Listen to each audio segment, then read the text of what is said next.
నమస్కారం, welcome to I dream. నేను మీ విజిత.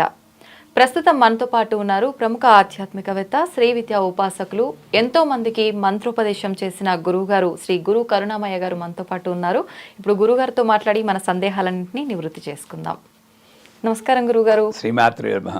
గురుగారు, పెద్దవాళ్ళు చెప్తూ ఉంటారు, కొన్ని మనం చేసే పనుల వల్ల ఇంట్లో దరిద్ర దేవత తిష్టేసుకొని కూర్చుంటుంది, ఆమె ఒకసారి ఎంటర్ అయిందంటే లక్ష్మీదేవి రాదు, చాలా ఇబ్బందులు పడాల్సి వస్తుంది అని చెప్పి.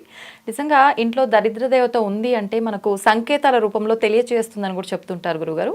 ఎలా తెలుస్తుంది గురుగారు ఆ సంకేతాలు ఏంటి? నిజానికి దేవతల్లో దరిద్ర దేవత, ఉగ్రదేవత, అలాంటి దేవతకి ఇంకో గుణం ఆపాదించి మనం పిలుస్తున్నాం. కానీ దేవత దేవతే. జ్యేష్ఠాదేవి అయినా, లక్ష్మీదేవి అయినా, రాహు అయినా, శనీశ్వరుడైనా అన్నీ పరమాత్మ స్వరూపం. సర్వం కల్విదం బ్రహ్మ అంటుంది. అంతటా వ్యాపించున్నదే బ్రహ్మాని. ఇవన్నీ హయ్యర్ స్టడీస్లో చదువుతున్నారు. ఆ చదివిన వాళ్ళు ఎవరికి చెప్పరు. మామూలుగా సంసారంలో ఇదో దరిద్ర దేవత, ఇదొక ఉగ్రదేవత అనుకుని దేవతల్లో కూడా విభజించేసి ఎవరికి తోచిన విధంగా వాళ్ళు చేస్తారు. నిజానికి దరిద్ర దేవత అంటే ఆవిడ దేవత యొక్క రూపం కాదు, అశాంతి. ఇది మనమే క్రియేట్ చేసుకుంటాం. ఇప్పుడు ఒక ఇంట్లోకి వెళ్ళామనుకోండి, ఆ ఇంట్లో మనం ఉంటున్నప్పుడు మాట సౌమ్యంగా ఉండాలి. మాటకు కొన్ని లక్షణాలు ఉన్నాయి. మృదు, మధుర, సరళ, సరస, గంభీర. ఇవన్నీ కలిపితే వాక్ అంటారు. మనం గై గైమని అప్పుడప్పుడు అరుస్తూ ఉంటారు. అప్పుడు వాయుమండలం కంటామినేట్ అవుతుంది. కంటామినేట్ ఒకసారి అయిపోయాక మళ్ళీ ఆ ఇంట్లో ఉన్నవాడికి దీని ప్రభావం వల్ల ఇంకా అరవబుద్ధి వేస్తూ ఉంటుంది. ఇంకంతే, బతుకు బస్ స్టాండే. నిజమే గురువు గారు. ఇట్లా తయారవుతున్న ఇళ్ళు. ఎప్పుడు ఎలా తెలుసుకోవచ్చు అంటే, మీరు ఒక సినిమాకో, ఒక సత్సంగానికో, ఓ తీర్థయాత్రకో, వెకేషన్కో వెళ్ళి మళ్ళీ ఇంటికి వెనక్కి వచ్చేటప్పుడు మళ్ళీ ఇంటికి వెళ్ళాలి, వెళ్ళబుద్ధి వేయట్లేదు అని అనుకున్నారంటే ఆ ఇంట్లో మీరు చెప్పిన ఆ దరిద్ర దేవత ఉన్నట్టే లెక్క. అంటే ఏమిటి, నా సొంత ఇంటికి నేను వెళ్ళలేకపోతున్నాను, అక్కడ ఏదో ఉంటుంది, ఇంకా దరిద్రం, అశాంతి. మీరు ఒకటి చెప్తాను. అమెరికాలో ఉన్నప్పుడు పెద్ద డెంటిస్ట్ డాక్టర్ గారు నా గురించి చాలా పడిపోయానండి బిజినెస్లోను, మీరు వచ్చి ఒక హోమం చేయాలన్నారు. మీరు అన్న మంచి క్వశ్చన్. దరిద్ర దేవత అంటే రూపం చెప్తున్నాను. నేను ఏ హోమం చేయాలో నాకు తెలియదు.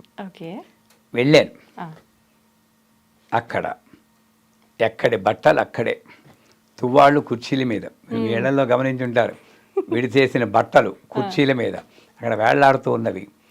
ఒక 4 టీవీలు, ఒక 5-6 వీసీఆర్లు, పనికిరాని చెత్త, విరిగిపోయిన కాలు విరిగిపోయిన కుర్చీలు, ఇవన్నీ సేకరించి పెట్టుకున్నారు వాళ్ళు. ఇది దరిద్రం. అంటే నాకు ఉపయోగం లేకపోయినా ఎందుకైనా ఉపయోగిస్తుంది అని అమ్మ పెట్టదు, అడుక్కు తినానివ్వదన్నట్టు నువ్వు అనుభవించవు, ఇంకోటికి ఇవ్వవు.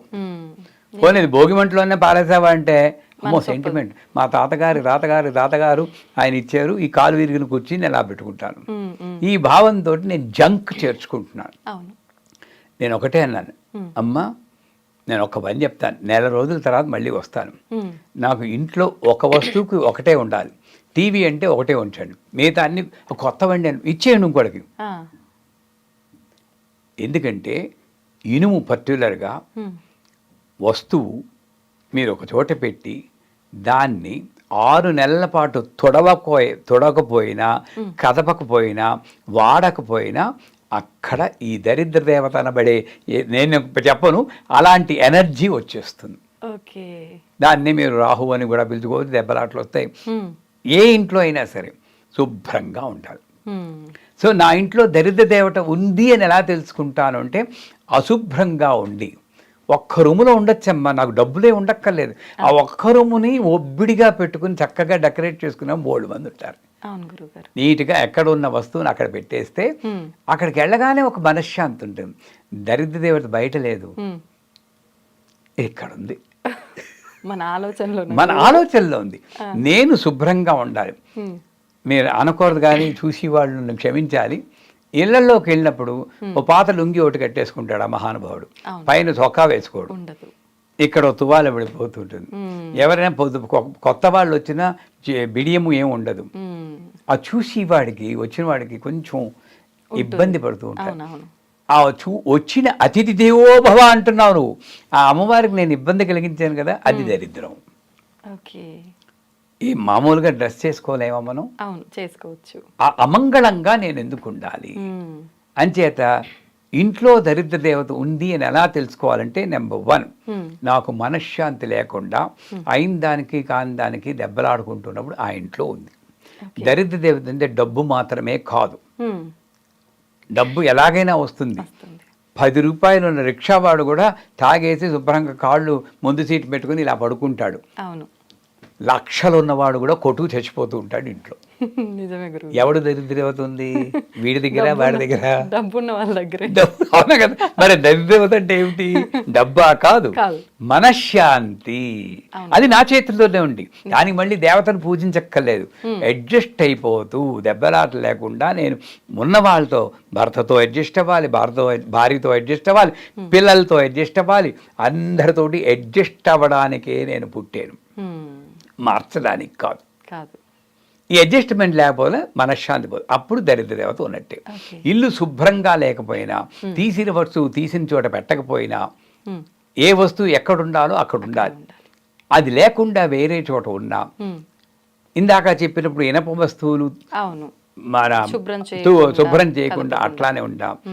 ఇంకోటి, పూజ గదిలో ఇవి అగరత్తులు వెలిగిస్తారు, ఆ భస్మం అంతా కింద గారిపోతూ ఉంటుంది. అరటిపండు తొక్కలు క్లీన్ చేయరు. మరి ఎక్కడ ఉంటుందండి లక్ష్మి, చెప్పండి? సో మీరు అక్కడున్న వైకుంఠంలో హాయిగా నారాయణ కాళ్ళు పడుతూ కూర్చున్న లక్ష్మిని తగుదునమ్మా అని చెప్పి ఆవాహయామి అని నీ రూమ్లోకి పిలుచుకుని అక్కడ చెత్తలని పడేస్తే మరి దరిద్ర దేవత ఎక్కడ ఉండక ఏం చేస్తుంది? సో నా పూజ రూమ్లో కూడా తర్వాత శుభ్రం చేసుకుంటాను అనకుండా అది కూడా శుభ్రంగా ఉంచుకోండి. ఇల్లు శుభ్రంగా ఉంటే, పూర్వకాలంలో ఎంత బాగా ముందు గుమ్మానికి పసుపు రాసి కుంకుమ బొట్లు పెట్టేవారు ప్రధాన వాడికి, అవునా? అమ్మమ్మలు వాళ్ళు పెట్టేవారు. ఇప్పుడు బద్ధకం పెరిగిపోయి పెయింట్ అని తీసుకొచ్చి పెయింట్ వేసేస్తారు. ఈ పెయింట్లో ఏమిటి శుభం? అంచేత ఇటువంటి అమంగళకరమైనటువంటి చిహ్నాలు ఎక్కడైతే ఉంటాయో ఆ ఇంట్లో 100% దరిద్ర దేవత రూపంలో మనశ్శాంతి కరువు అవ్వడం, చీటికి మాటికి కొట్టుకోవడం, ఇది మాత్రం. దీంతో పాటు న్యాచురల్గా ఇది సరిగ్గా లేకపోతే రోగాలు వస్తుంటాయి. అంచేత అలా అలా అలా అలా పడిపోతుంది. దీని మూల కారణం ఏ దేవత కాదు, మనమే ఆ మూల కారణం. అంటే దీని నుండి తప్పించుకోవాలంటే ఇంటిని శుభ్రంగా ఉంచుకోండి, ఉన్న వాళ్ళతోటి మ్యాక్సిమం అడ్జస్ట్ అవ్వడానికి ఉండండి. రెండే మన జీవితంలో, యాక్సెప్ట్, అడ్జస్ట్ ఆర్ క్విట్. ఉండి కొట్టుకోవద్దు. నమస్కారం. నిజంగా మంచి విషయాలు తెలియజేస్తారు గురుగారు. ధన్యవాదాలు.